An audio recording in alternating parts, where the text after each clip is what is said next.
Welcome. If you're a woman who has a sense that there's more out there for you, you're in the right place. I'm Whitney Baker, host of the Electric Ideas podcast. Somewhere along the line of work and kids, life carried on, but I lost track of my truth. I'm on a reflective journey, and that's what this podcast is all about. Each week, I interview a woman who is lighting her own path and offering others hope. Before our conversation ends, we'll share a reflective question for you to explore. Sometimes all we need is a jolt, a fresh idea, an aha moment that connects us to a sense of possibility. This, my friends, is what I call an electric idea. Welcome back to Electric Ideas. I'm your host, Whitney Baker, and this is a mini jolt, a short episode where I share perspective, practices, and tools to help you reconnect with yourself and remember that spark within.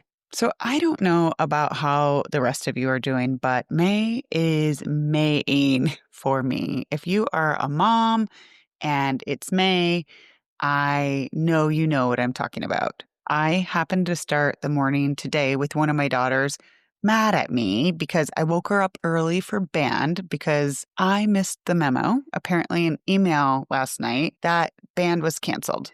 It seems this month that there is some sort of presentation or celebration every week, if not every day, and it's a lot on moms. So I just wanted to share that up front. I see you. I feel for you. You're not alone. And if you, like me, have dropped the ball on something this week or this month, or it happens in the next couple of weeks, please be gentle with yourself. It's a lot to keep track of. We're humans, we're not machines, even though much of society and sometimes even our families expect us to operate that way. I know I can't be constantly tethered to my personal email account, or I would not be able to do all of the things I want to do to contribute to the world and my community and to take care of myself. So I hope you are able to give yourself some compassion and grace during a season that can feel very full. And this is subtle, but the type of thing that I actually think about a lot. I'm so sick of the word busy. How are you today? Busy, busy, busy is a badge of honor, that I consciously choose more often than not to use the word full instead. And I'm sharing that just in case that feels good for you. Well, May is a busy time, especially for moms. And as much as we try, there isn't always a workaround.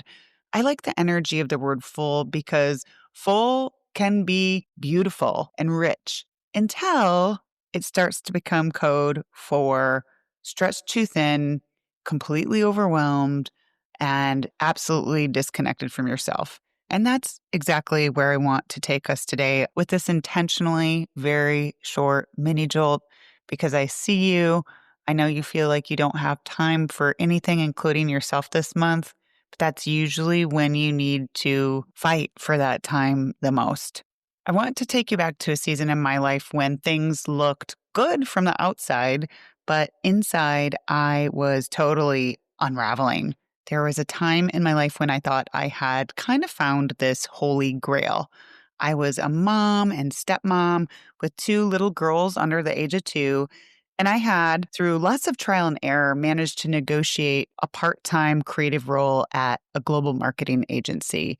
And I thought it was going to be the perfect fit because I was one of those moms who knew I wanted to be a present mother and really revered the role of mom. But I also felt very called always to contribute to the world in other ways outside of my role as mom. So here I thought I'd figured it all out. On paper, it looked like I was doing it all because I had a good part-time job that allowed me to be creative, and I had several days at home. But it ended up being awful. I was coming completely undone. At this time in my life, I did not know how to set boundaries. I was desperate to prove that I could be everything to everyone, and I really merged my work and home life into this impossible swirl. On my off days, I was trying to sync my kids' naps so I could sneak in work calls. And then at work, I felt rather overlooked because I wasn't full time. So I wasn't really able to plug into the most exciting clients and projects. Here, I thought I had trailblazed to create this perfect, unheard of balance for myself. But what was really happened is I was working to the bone in both places, but I never really felt present or grounded in either. Obviously, I was operating in a very unsustainable manner. But what I understand with years of distance from this point in my life is that I didn't have this one loud moment where I was just like, I quit. It was almost so quiet that it was insidious. And I just got into this autopilot living for so long that it was hard to know how to break free. I felt like I didn't belong anywhere, like I was disappearing into these roles I was playing. And worst of all, instead of giving myself grace, I just pushed harder. Within a few days of quitting my job, I was pitching freelance clients. I couldn't fathom not producing because somewhere along the line after having children, I was hooked into this belief that I needed to almost overcompensate and prove that I could still do the job, even though I had littles. And I see this in many of my clients, so I know some of you will feel this too. This pressure to overcompensate after we become mothers, to act like nothing's changed when everything has changed. I just want to say that this is universal for some of my clients, even who don't work outside of the home. Sometimes these are the moms that overcompensate even more because they have some misinformed guilt about, quote, just being a mom. And they sign up for every volunteer thing and they put tons of pressure on themselves to have the perfectly balanced meals and the laundry completely finished. Every single one of our circumstances is different. We have no idea what type of partnership or support or needs any woman has on her motherhood journey. But what I can say from my own experience is that during this time in life where I really thought I'd cracked the code and it looked on paper like I'd figured out this way to have this glitzy professional identity and still be at home a lot, underneath it all, I was really overwhelmed. I was exhausted, and I was doing a terrible job at saying no and protecting my peace. And I had to unlearn all of that. Alignment didn't arrive in one big epiphany. It came for me in years of small, sometimes scary choices, like letting myself take piano lessons just because it made me happy and giving myself permission to slow it down and redefining my own version of success, which meant creating meaningful work I could actually do part-time that honored both my creativity and my well-being and my wantingness to show up as mom. Getting to that point where I was able to create this for myself took a lot of time and a lot of self-commitment. I ended up becoming a certified self-care coach, and I deeply wish I would have had the perspective and practices and tools that I do now back when I was operating in this stressy autopilot, tons of pressure on myself mode of life. There's no going back. I have consciously forgiven that version of myself who needed so badly to prove her work. I completely acknowledge and own that there was a certain amount of privilege in my life necessary in order to traverse this work. And I want it to benefit other women and moms and the greater good through this free podcast. The work I've done over the past 8 years has really revolutionized the way I look at true self-care, especially for moms. You know, some women talk about bubble baths and green juice, and taking care of yourself in any way that feels good is lovely. Kudos to anyone who can swing that. But the work that I do with women really drops deeper into what I like to say soul care. It includes creating space for deep listening, for being honest about what's true and really going on in our own lives and our secret desires that keep knocking, and also finding ways to say no to what drains us and yes to what lights us up, even if it doesn't look productive. We spend so much mental energy tending to our kids' needs, curating their activities, making sure they're fulfilled, as we should to a point. But when was the last time you gave yourself this type of attention? When was the last time that you let yourself do something just for the fun of it? And sometimes as moms, we just put so much pressure on ourselves to keep the trains running for everybody else that we don't give ourselves permission for that sort of thing. So based on many years of this work and working with many clients, most of whom are moms, this I know is true. When you choose to tend to yourself at a deeper level, it's a service not only to you, but to others. For example, in my life, when I give myself space for this deep care and time for creativity, let's say, I'm in the right headspace and the right heart space, and my whole household feels lighter. Yes, the chaos still comes. I absolutely have no interest in putting myself on a pedestal. But when you make it a habit to deeply show up for your own needs and prioritize them in the same way you prioritize all the other balls in your life, I will tell you that when the knee pads are left again on the floor and there's dishes in the sink, it's not that the frustration and the mental load of motherhood changes. The knee pads are still on the floor, the dishes are still in the sink, but how you are able and equipped to meet this situation changes because you've met yourself first. So in this very full month of May, even though I know you have a lot going on, it's the perfect time to practice meeting yourself first. So how do we do this? Well, next time you feel like you're about to take a knife to your computer because another reminder tomorrow email comes, pay attention to that moment when you start to shift into overwhelm or irritation. And if it's humanly possible, instead of just forging on and pushing through, like all of us good girls have been taught to do, see if you can just pause and ask yourself, what do I need right now? And try to listen. Even a 1-minute break where you just breathe and sit there. Maybe you can step outside for a minute or connect with a friend. When you routinely practice meeting yourself first and coming back to a more centered, loving place and then taking action from there, life unfolds differently. I know it's important for many of you who are listening to be connected mothers. You want to show up with love and energy. But if you are constantly playing whack-a-mole to everyone else's needs, it's no wonder you feel drained. If you are drawn to giving yourself the gift of real self-care and that opportunity to quiet outside noise and reconnect to your sense of self and well-being outside of the roles you play at home or work and the constant demands, to really connect and give yourself that sense of nourishment that fills your spirit and refills your energy, I have one easy way for you to explore that. There's a link in my bio for a 5-day reset program that I feel like maybe all of us would enjoy before school's out for summer. It's called 5 Days to Less Stress, More Satisfaction. We all know, especially in May, that life is not slowing down, but you can choose, as I've talked about in this episode, to show up differently. So in 5 Days to Less Stress, More Satisfaction, it's a 5-day experience that really requires less than 20 minutes a day. It's an opportunity to reset and recharge and realign so that you can start each day with a little bit more intention and clarity on what's going to bring you joy.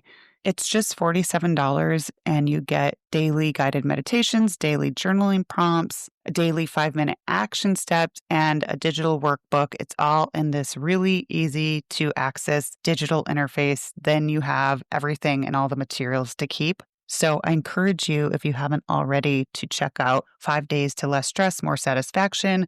You can find the link in the show notes. Or if you have any issues, just drop me a direct message on Instagram. I'm at Whitney Woman, and you can message me there, and I will get you set up.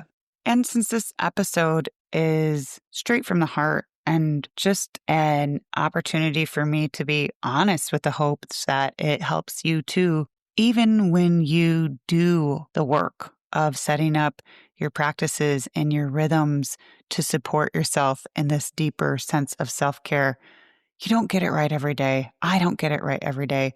But it does garner a certain amount of peace because of the practices and rituals and rhythms that I have put in place for myself, that when life goes askew, I can trust that it's a normal ebb and I can sit with that discomfort and know that I'll feel organized again and I'll feel good again and I'll feel positive again. When we're intentional about how we take care of ourselves and have the right rhythms in place, it's easier to recover when life happens. This isn't about perfection. It's about making a commitment to come back to yourself again and again and again. I hope that those of you who've been following along for a bit with Electric Ideas recognize and hopefully appreciate that whether I am recording a mini jolt or sharing a platform to uplift another woman and her tools and messages because I think that they could benefit the greater good, that I always try to blend the sharing of reflections and wisdom with something practical that you can try. So before we wrap, I want to share a tool with you that I think will be perfect for you to try out during this May time. And it's pretty simple. It's called the Aligned Yes filter. So maybe you have some super sauce that us other moms don't know about, but I just feel like it's common knowledge that many moms feel extra stretched during the month of May. So while we can't necessarily control all of the outside circumstances, we can be very careful about what we commit to in order to make sure that we're protecting that time on our calendars for our self-care and our soul care. So we have to be very, very careful in these next few weeks about what we say yes to. So I invite you for the next few weeks, before saying yes to anything, an invitation, a task, an opportunity, just give yourself an opportunity to pause and ask yourself this set of questions. Number one, does this feel like a true yes in my body? It's fascinating, but oftentimes we don't take our physicality into account when we're making decisions. So just give this a try. You never know. If you actually close your eyes, tune into the sensations in your body. Sometimes when people feel the sense of a yes, you'll feel this kind of leaning in, like, yes, okay, I'm leaning towards this. And some people will sense the opposite, this leaning out, this leaning back, or totally separately. You can kind of picture this yes in your body and see if that would feel exciting and energizing and like your body feels relaxed and receptive, versus if your jaw feels clenched, your shoulders feel tight, it might be a sign that you could be close to saying yes to something that just feels like a should. And we want to practice getting you to the point where you can make as many choices as possible that feel like true yeses. So check in with your body.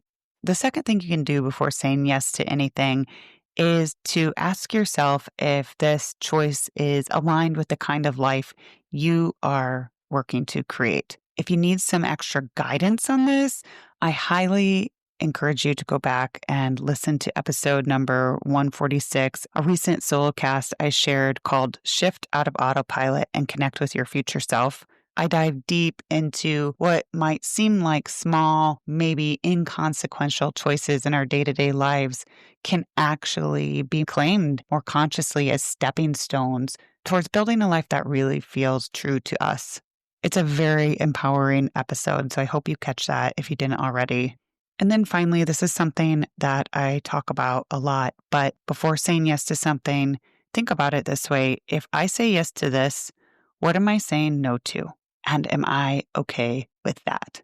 So just in closing, during this month of May, I hope you can greet yourself with a lot of self-compassion and grace. Even if you drop a few balls, the world will go on. And to be honest, sometimes it just happens naturally when you're committed to showing up for yourself and you have healthy boundaries around your time. Sometimes, as it turns out, people can't reach you with all the information they want to get at you. And if that means a few small balls drop, so be it. For this week, I encourage you to try saying yes only to the things that feel like a hell yes or better. I always end my episodes with a chance for reflection. And given this season of so many things being hurtled at us, so many tabs open for so many women, ask yourself, what's one simple, nourishing thing I could do this week just because it brings me joy? And see if you can actually put that on your calendar and hold a boundary around it and show up for it and treat it with as equal weight as you treat all of these other responsibilities in your life. Okay, that's all for today. If you have a mom friend who you think could use this perspective and the Align Yes tool, please share this and help spread the word. Thanks for tuning in. Be well. Have a wonderful day. I'm so glad you joined me today. If you're looking for more, feel free to connect with me on Instagram at @WhitneyWoman. And if you enjoyed the show, I invite you to support me by leaving a review or sharing it with a friend. Hope you have an inspired day.